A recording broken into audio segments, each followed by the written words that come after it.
Om Namo Bhagavate Vasudevaya.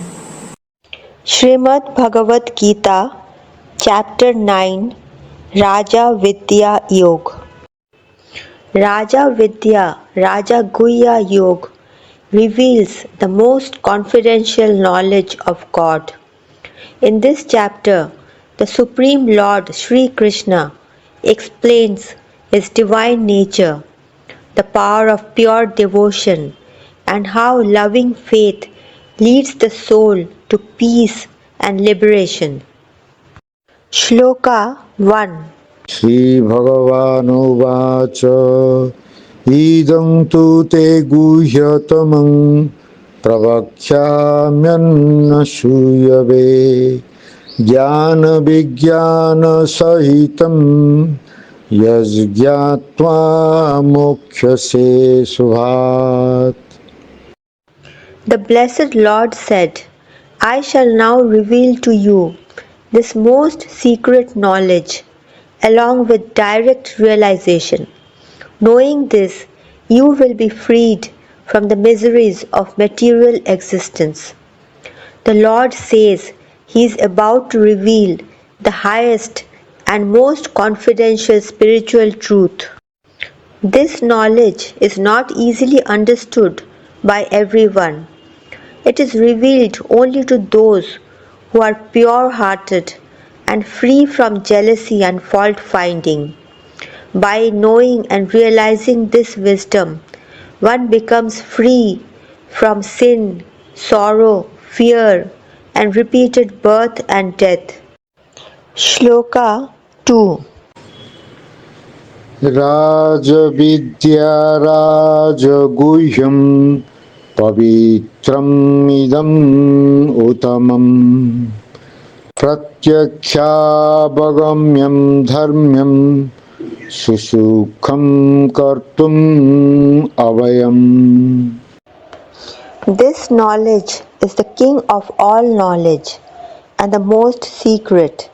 It is pure, directly experienced, righteous, easy to practice, and everlasting. In this verse, Lord Sri Krishna glorifies the greatness of the knowledge he is about to explain. Raja Vidya, Raja Guhyam, he calls it the king of knowledge because it gives the highest result, moksha, and solves the root cause of suffering. It is also the most confidential, understood only through faith and devotion. Pavitram Uttamam. This knowledge purifies the heart. Even past sins, fears, and negative tendencies begin to dissolve. Pratyakshvagamam can be directly experienced. By practicing devotion or bhakti, one can feel peace, strength, and guidance in daily life. Dharmyam. It helps us to follow the righteous path while fulfilling worldly duties. Susukham kartum. Easy and joyful. Unlike severe austerities or complicated rituals, bhakti is simple. Avvayam, eternal. The benefit of this knowledge never fades. Spiritual progress is never lost, even across lifetimes. Shloka 3. अश्रधानाः पुरुषा धर्मस्य परं तप अप्राप्यमानि वर्तन्ते मृत्युसंसारवर्त्मनि. Those who do not have faith in the sacred path of devotion, O Arjuna, do not attain me. They return again and again to the cycle of birth and death. In this verse, Lord Sri Krishna emphasizes the importance of faith, Shraddha. Those who lack faith in the path of devotion cannot attain God and remain bound to the cycle of birth and death. Faith is essential for spiritual realization. Let's imagine that a medicine is prescribed by a doctor that can completely cure a disease. But if the patient does not trust the doctor and refuses to take the medicine, the cure exists, but the patient remains ill. Similarly, God's path of devotion is always available, but without faith one does not walk on it and thus remains bound by worldly suffering. Shloka 4. Maya tadidam sarvam jagata avyaktamurtinaha mastani sarvabhutani nachaham tesvavastitaha. The Supreme Lord Sri Krishna said that he pervades the entire universe in an unmanifest or invisible form. All beings exist within him, supported by his divine power, yet he is not limited or bound by them. God is everywhere, sustaining everything, but remains beyond material attachments. For example, electricity exists in all appliances, fan, light, heater, etc. Yet electricity itself is not confined to any one appliance. Similarly, all beings exist in God, but God remains independent and transcendental. God is present everywhere, even when unseen. Remembering this helps us feel protected, humble and devoted, and nurtures respect and compassion. Shloka 5. Na cha mastani bhutani pasya mayi yogeshwaram bhrutta bhurnacha bhudasto mamatma bhuta bhavanaha. The Supreme Lord Sri Krishna said that although all beings exist in him, he is not bound by them. By his divine power, he supports and sustains all creation, yet remains transcendent and unattached. This shows the Supreme Lord's inconceivable divine nature, Yogam Aishwaram. He is both immanent, that is within all, and transcendent, that is beyond all, at the same time. Just as the sun enables life on earth and influences everything, yet it remains untouched by what happens here. Similarly, the Lord sustains all beings but remains unaffected. We should trust that the Divine is always supporting us, even when unseen, and surrender without fear, because God is close, yet infinitely greater than our problems. Shloka 6. यथा आकाशस्थितो नित्यं वायुः सर्वत्र गो महान् तथा सर्वाणि भूतानि मस्तानि च्युपधारय. Sri Krishna said, know that as the mighty wind blowing everywhere rests in the sky, likewise all living beings always rest in me. In this verse, the Lord explains that the wind travels far and wide, touches everything, and appears independent. Yet, it always exists within space and cannot go beyond it. Similarly, all living beings act, move, and live in the world, but they are always within the divine reality. Nothing exists outside God. God is beyond creation, yet creation exists within him. We should remember that we are never separate from the divine. Wherever we are, God is already there, supporting and surrounding us. Shloka 7. सर्वभूतानि कौन्तेय प्रकृतिं जानति मामिकं कल्पखे पुनस्तानि कल्पादो विसृजाम्यहम्. At the end of one cosmic cycle or kalpa, all living beings merge into my material nature. At the beginning of the next cycle, I create them again. In this verse, Lord Sri Krishna explains the cycle of creation and dissolution of the universe. When the universe comes to an end, that is pralaya, all beings do not get destroyed forever. They merge back into God's material energy, Prakriti, just like seeds resting in soil. When a new kalpa begins, the Lord brings them forth again, giving life according to their past karma. This shows that God is the eternal source, while creation and destruction keep repeating, and that God is always in control, even when things seem to end. Shloka 8.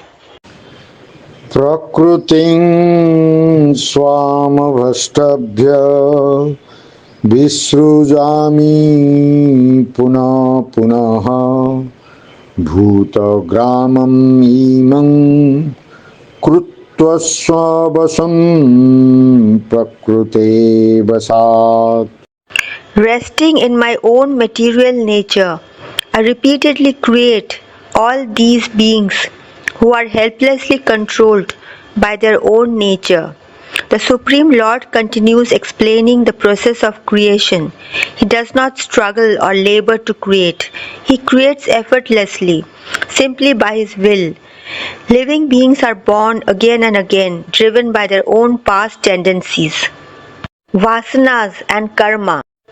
Though God is the creator, He does not force anyone. Living beings act according to their own nature. This verse shows the balance between divine control and individual responsibility. God gives us opportunities again and again. If we wish to change our destiny, we must purify our nature through devotion and right action. By surrendering to Krishna, we rise above compulsive habits and karma. Shloka 9. न च मां तानि कर्माणि निबध्नन्ति धनञ्जय उदासीनो असक्तं तेषु कर्मसु. O Dhananjaya, these actions do not bind me. I remain like a neutral observer, ever detached from these actions. In this verse, Lord Sri Krishna explains a deep spiritual truth. Although He creates through His material energy and sustains the universe, He is not bound by karma because He is completely unattached to the fruits of action. He remains calm and unaffected, just like a witness. To be truly happy in life, we should also follow the divine. Perform every action with sincerity, but remain detached. Be active, yet inwardly free. Shloka 10. मयाध्यक्षेण प्रकृतिः श्रूयते सचराचरम् हेतुनानेन कौन्तेय जगत विपरिवर्तते. Under my supervision, material nature produces all moving and non-moving beings, O son of Kunti. Because of this, the world revolves. Lord Krishna now explains how creation actually functions. Nature or Prakriti creates everything but not independently. It works under the guidance and supervision of the Supreme Lord. Just as a CEO runs a company through managers, similarly God governs the universe through His divine energy, Prakriti. When we know that the divine silently guides the universe, we should surrender our worries to the one who truly governs all. Shloka 11. अवजानन्ति मां मूढा मानुषीं तनुमाश्रितं परं भावं अजानन्तो मम भूतमहेश्वरम्. Foolish people disregard me when I appear in human form. They do not understand my higher divine nature as the Supreme Lord of all beings. In this verse, the Supreme Lord says that when He incarnates in human form, ignorant people fail to recognize His divinity. They judge Him by His external appearance and miss His supreme eternal nature. The Supreme Lord in human form is not just a human personality, but the Supreme Controller of all creation, Bhuta Maheshwara. His human form is also divine, Satchid Anand, not ordinary. Only enlightened souls can recognize his divine nature within his human form. Imagine a king who dresses like a commoner and walks among his people. Only those close to him would recognize him as royalty, while others would see only a common man. Similarly, ignorant people who see only the Supreme Lord's human form fail to see his divine greatness. Shloka 12. मोघोषा मोघो कर्मणो मोघो ज्ञान विचेतसः राक्षसीं असुरीं चैव प्रकृतिं मोहिनीं श्रिताः. Such deluded people live with vain hopes, useless and wasted actions, and empty knowledge. Being bewildered by material energy or maya, they take shelter in demoniac and atheistic tendencies.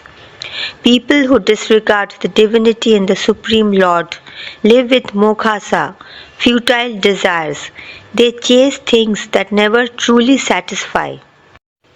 They perform mogha karmana, fruitless actions, or actions without higher purpose, and they possess mogha jnana, or misguided knowledge. Because they are disconnected from the divine truth, they become influenced by lower qualities like arrogance, ego, greed, and hostility, and develop asuri, or demoniac nature. This means that thinking is centered only on selfish gain and material success, ignoring higher values. When life is disconnected from the divine, even success feels empty. True fulfillment comes when knowledge and actions are aligned with higher truth. Shloka 13.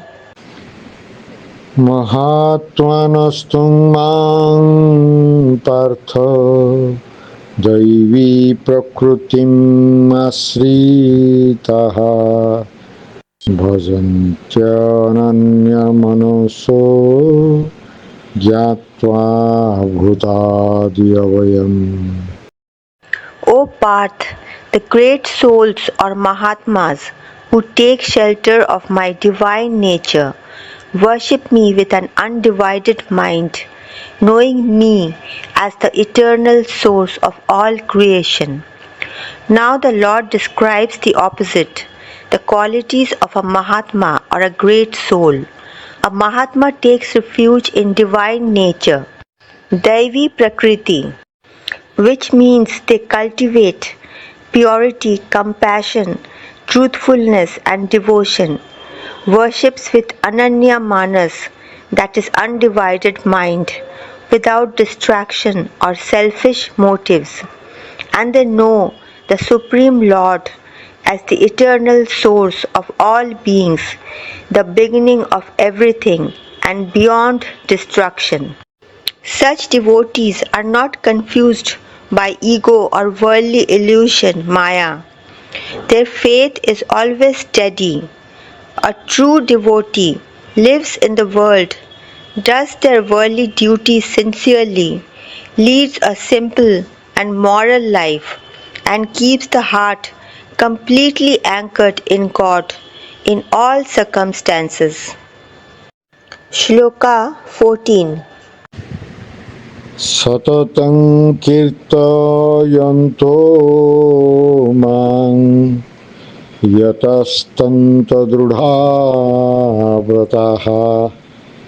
Namasyantasya mang bhaktya nityayukta upasate. Always chanting my glories, striving with firm determination, bowing down to me with devotion. Such devotees worship me constantly and remain united with me. Here the Supreme Lord Sri Krishna continues describing the qualities of great souls, Mahatmas. Satatam Kirtanya. They constantly sing or speak about God's greatness. Yatanta Drira Vrata. They make sincere efforts and are firm in their spiritual vows. Namasyanta Bhaktya.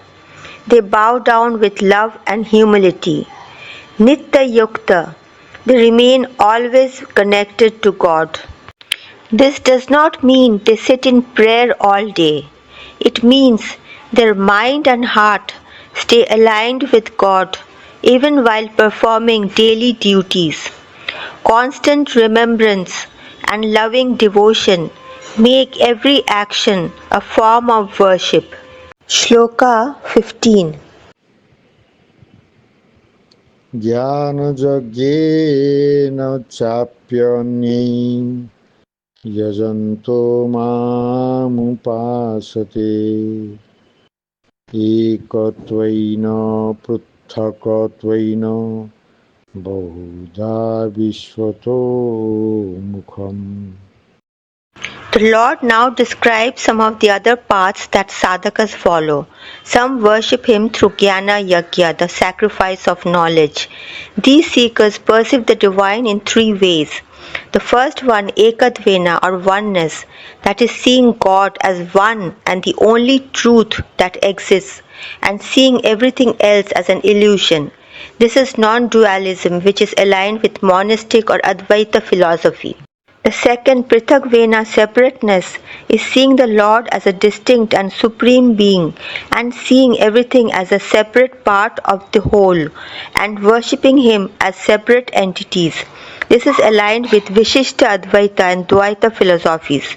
The third is Bahuda Vishvato Mukham, multifaceted or universal, that is worshipping the Lord as the entire universe and seeing Him in all forms and objects. Jai Shri Krishna.